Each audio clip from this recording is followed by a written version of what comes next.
এবারে চলুন যাওয়া যাক তামিলনাড়ুতে। ভারতের 50% তাল গাছ এখানে জন্মায়।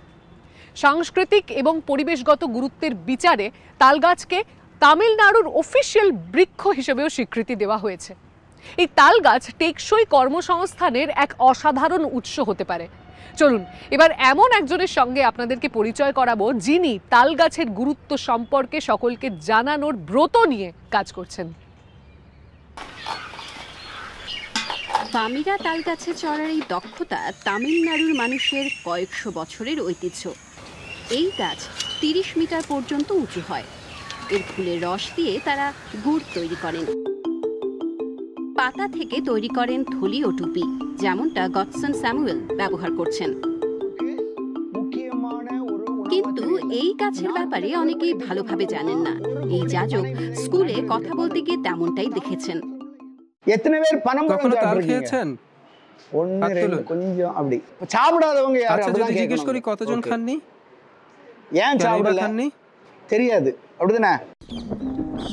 গত 30 বছর ধরে তাল গাছ নিয়ে পড়ে আছেন গডসন স্যামুয়েল।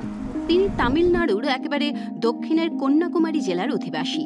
এখানকার মানুষেরা জানেন তাল গাছ ঘূর্ণিঝড়েও টিকে থাকতে পারে। এই গাছের শেকড় এতটাই গভীর যে দীর্ঘ খরার সময়ও মাটির নিচ থেকে তারা জল সংগ্রহ করতে পারে। এসব কারণে গডসন স্যামুয়েল এই গাছ এত ভালোবাসেন। আমি লিখেছি তাল গাছ কাটা উচিত না। গাছ কাটতে হলে আপনাকে বিশেষ অনুমতি নিতে হবে। তাল গুড় যাতে রেশনের দোকানে সুলভ হয় সেই কথাও আমি বলেছি।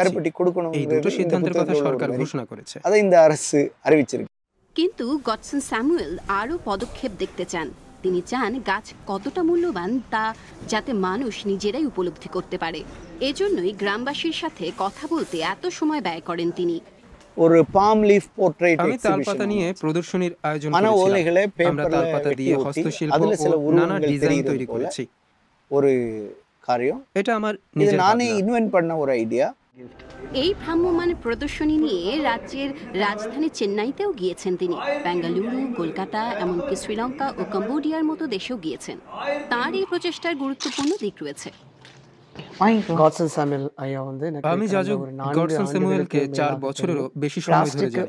আমরা আলোচনা করতাম কিভাবে প্লাস্টিকের বদলে উদ্ভাবনী উপায়ে তালপাতা ব্যবহার করা যায়, কিভাবে তা মানুষের কাছে গ্রহণযোগ্য করে তোলা যায়। আজ আমাদের গির্জার এই টেবিল, টাকা রাখার বাক্স এবং দান সংগ্রহের পাত্র সবই তালপাতা দিয়ে তৈরি। இந்த பனை சம்பந்தமான பொருட்கள் செய்யற இந்த অনেকের জীবিকা நாங்க நடத்துறது மூலமா কর্মসংস্থানের সুযোগ நிறைய பேருக்கு வாழ்வாதாரத்தை நாங்க கிரியேட் பண்ணி கொடுத்திருக்கோம்। যারা এই সুযোগ নিয়েছেন তাদের একজন গ্রেস জুলিয়েট ডায়ানা। তিনি স্থানীয় কারুশিল্পীদের তৈরি খেলনা বিক্রি করেন। প্লাস্টিকের পরিবর্তে তারা তালপাতা দিয়ে এগুলো বানাচ্ছেন। কিন্তু তালপাতা কি প্লাস্টিকের বিকল্প হতে পারবে? গডসন স্যামুয়েল এ ব্যাপারে বাস্তববাদী। இந்த பனை ஓலை பொருட்கள் தால்பாத்தா দিয়ে তৈরি পণ্য উচ্চমানের। தளத்துல நின்னு பாக்கும்போது அது ஒரு எக்ஸ்பென்சிவா இருக்கும்।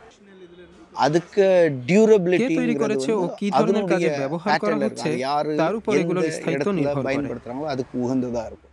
அப்ப நெகிழி வந்து அது பண்ணக்கூடிய டிஸ்ட்ரக்ஷன் வந்து ক্ষতিকর প্রভাবের কথা জানি।